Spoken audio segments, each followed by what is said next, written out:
Hello everyone. So এখন আছি দূরপাল্লা ট্রেনের জেনারেল কামরাতে। মানে বুঝতে পারছো তো কন্ডিশনটা কেমন? যারা দূরপাল্লা বগিতে জেনারেল কামরায় উঠে যাওয়া আসা করে তারা জানে যে কী কষ্ট ভাই। আমরা গেছিলাম ঘুরতে, তোমরা জানো, আগের ভিডিও দেখেছো।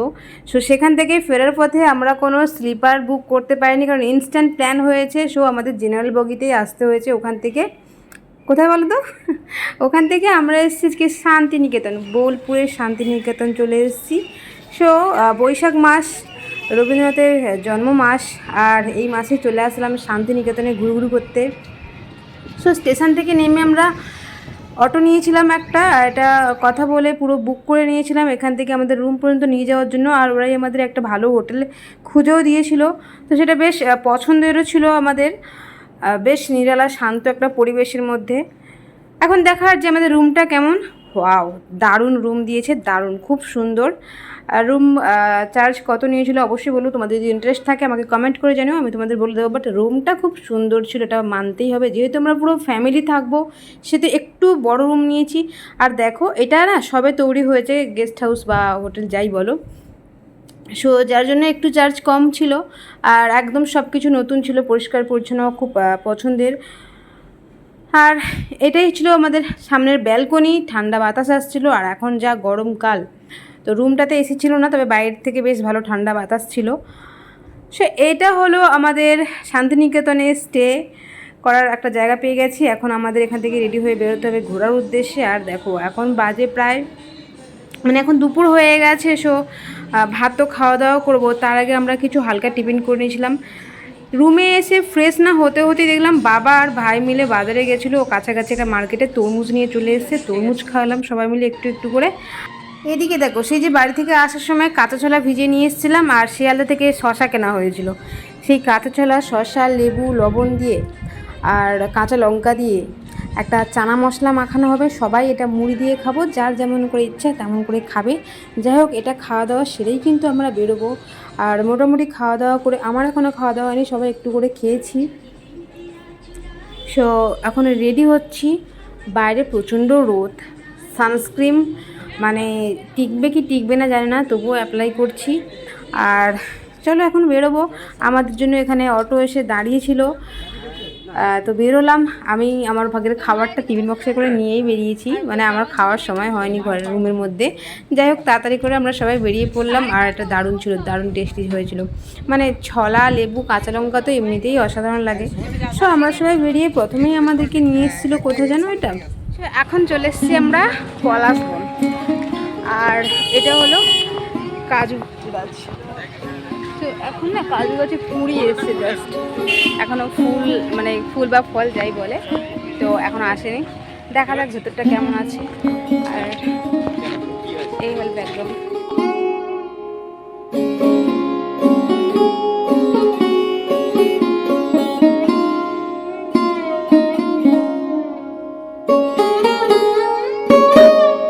বলছে ফটোশ্যুট, এই যে আমাদের সিরিয়ালের নায়িকা আর ক্যামেরাম্যান, আর এই যে প্রডিউসার, আর এই যে ডিরেক্টর, আর পরিচালক, আর যা যা সব ওই যে দেখো, ওই যে দূরে দাঁড়িয়ে আছে দুজন ক্যামেরাম্যান। এটা নাকি পলাশ গাছ, জানি না, পলাশ বন বলছে, কিন্তু একটাও পলাশ গাছ দেখতে পাচ্ছি না। এগুলো কি গাছ? এগুলো কি পলাশ গাছ? পলাশ গাছ তো এরকম হয় না, ফুল হয়ে আছে, এটা অন্যরকম ফুল। ওই যে ওদিকেও ফুল হয়ে আছে, বাট এটা পলাশ গাছ না। শাল গাছও এরকম হয় না। হ্যাঁ, সে শালগাম ওরকম কিছু হতে পারে, কিন্তু শাল গাছ একটা এরকম হয় না।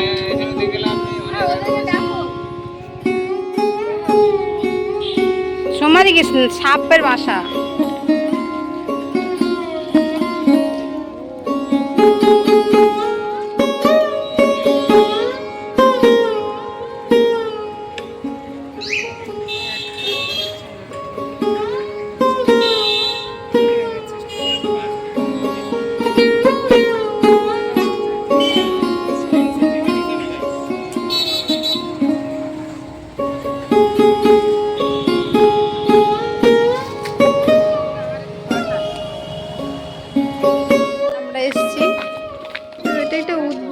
পার্ক টাইপের, যার নামটা মানে নাম লেখা নেই এখানে, কিছু বুঝতে পারছি না, কোনো নাম লেখা নেই।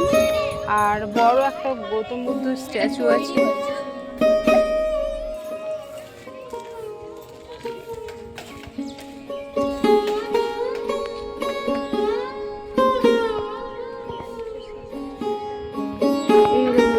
স্ট্যাচু ছোট পার্ক, বাট সুন্দর, এখনো কাজ কমপ্লিট হয়নি। আর এখানে গেটটা এখন বন্ধ, তার মানে এখনো কাজ কমপ্লিট হয়নি পুরোপুরি। হ্যাঁ, এদিকে পুরো জঙ্গল, ফাঁকা মাঠ। টোটোটা আমরা বুক করে নিয়েছি সাইট সিনগুলো ঘোরার জন্য। তো একদিনে আমাদের সাইড সিটগুলো ঘুরে কমপ্লিট করা সম্ভব না। আজকে কিছু কিছু জায়গা ঘুরবো, আবার কালকে সকালেও কিছু কিছু জায়গা ঘুরবো।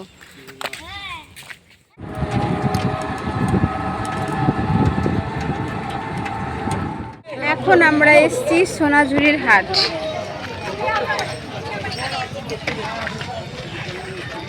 এটা হাটে ঢোকার গেটের মুখটা, মানে অনেক বড় বাজারটা। আপাতত দেখা যাক কি কি আছে।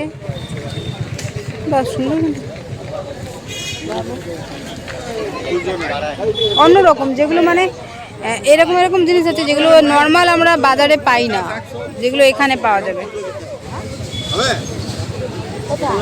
এই প্রিন্টগুলো কিন্তু নর্মাল বাজারে পাওয়া না। তো চলো বেশি না কথা বলে পুরো সোনাঝুরির হাটটা তোমাদের ঘুরিয়ে দেখাই।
পুরো সোনাঝুরির হাট, মানে আরও অনেকটা বড় হাট।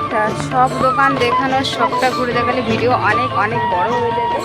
আর এটা হলো শকুন্তলার রিসর্ট, এটা তোমাদেরকে দেখাচ্ছি।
দেখো, মেলায় ঘোরার সময় তোমাদেরকে দেখিয়েছি যে মাটির জুয়েলারি বিক্রি হচ্ছে, পোড়া মাটির। সো জুয়েলারি এখানে যারা আঁকছে, ডিজাইন করছে ইনি মাটিতে, কত সূক্ষ্ম কাজ, কত সুন্দর করে করছে বলো। মানুষের মধ্যে কত সুন্দর প্রতিভা, মানে যেগুলো সামনে থেকে না দেখলে, অনেক জুয়েলারি থেকে আমার বিশ্বাসই করতে পারি না যেগুলো হাতে বানানো।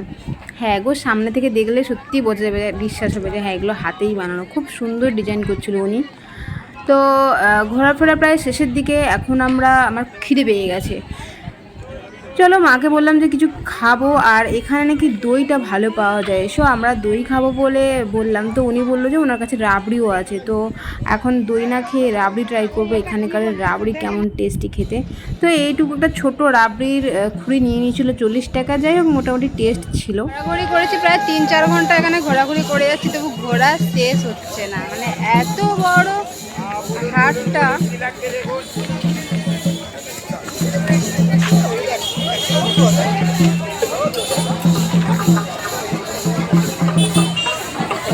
চলো এখন এখান থেকে যাওয়া যাক।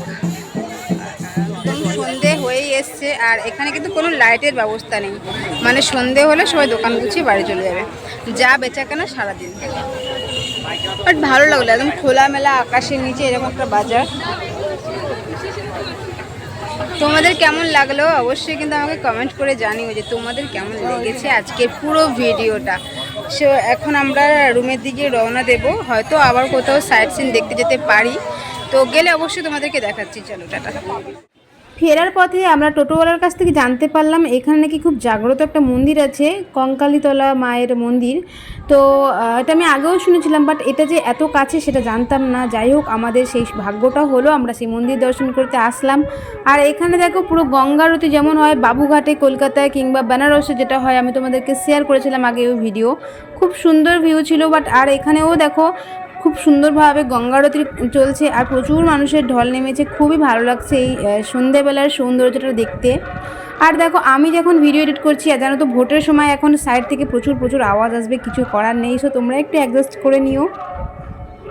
এখানে প্রায় সন্ধ্যাটা কাটতে ভালোই লাগলো, সারাদিন ঘোরাফেরার পরে এই সন্ধ্যাবেলা গঙ্গা আরতি দেখতে সত্যি খুব ভালো লাগছিল। আর এখন এখান থেকে দেখবো মায়ের মন্দিরটা দর্শন করতে যাব। প্রচুর মানুষের যে মানে মনের আশা বা কামনা যাই হোক, তারা এখানে সুতো বেঁধে তাদের মনের ইচ্ছা পূরণ করার জন্য সুতো বেঁধে গেছে। প্রচুর প্রচুর মানুষ এরকম বেঁধেছে, চারিদিকে লালে লাল হয়ে আছে। আর এটা হলো মন্দিরের সাইড থেকে আমি ঢুকছি, মানে মেন গেট থেকে ঢুকছি না, মন্দিরের সাইড থেকে ঢুকছি। মন্দিরটা পুরো আলোতে আলোকিত করে সাজানো, খুব সুন্দরভাবে সাজানো, জাঁকজমক, বেশ ভালো লাগছে।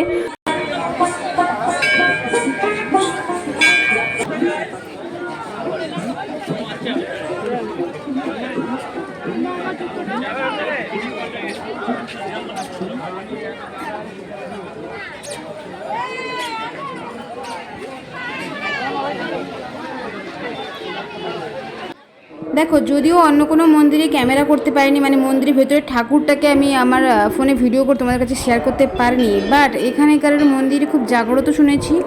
আর কিন্তু এখানে কোনো ক্যামেরা ডোন্ট এলাও এরকম কোনো ব্যাপার ছিল না, সবাই ক্যামেরা নিয়েই মন্দিরে যাচ্ছিলো। আর আমিও একটু ভিডিও ক্লিপ তোমাদের সাথে শেয়ার করছি, দেখো। বলো, হ্যাঁ বলো। হ্যালো, হ্যাঁ মন্দির থেকে ফেরার পথে আমরা এখানে জিলিপিটা ট্রাই করবো, কারণ আমাদের কলকাতা বা দক্ষিণ চব্বিশ পরগনার জিলিপিগুলো একটু অন্যরকম দেখতে হয়, এখানকার জিলিপিগুলো একটু অন্যরকম লাগলো, তাই ভাবলাম যে একটু ট্রাই করা যাক এখানকার জিলিপি খেতে। না মোটামুটি ভালো মুচমুচো ছিল। যাই হোক, এগুলো খেয়ে দিয়ে আমরা ফেরার পথে আরেকটা দেখলাম যে এই মন্দিরের পাশে না একটা মার্কেট আছে, যেখানে 10 টাকা 20 টাকা 10 টাকা 20 টাকা এত চিল্লামিল্লি হয়েছিল, মানে না তোমরা আসলে বুঝতে পারবে না। তো যাই হোক, এই দিন সারা রাত ঘোরাফেরা করে রেস্ট নিয়ে আমরা পরের দিনকার এখন ভোর 5টা বাজে বেরিয়ে পড়েছি বাড়ির উদ্দেশ্যে। তো কখনো পরে আবার ঘুরতে এলে তোমাদের কাছে ভিডিও শেয়ার করবো। চলো আজকে টাটা।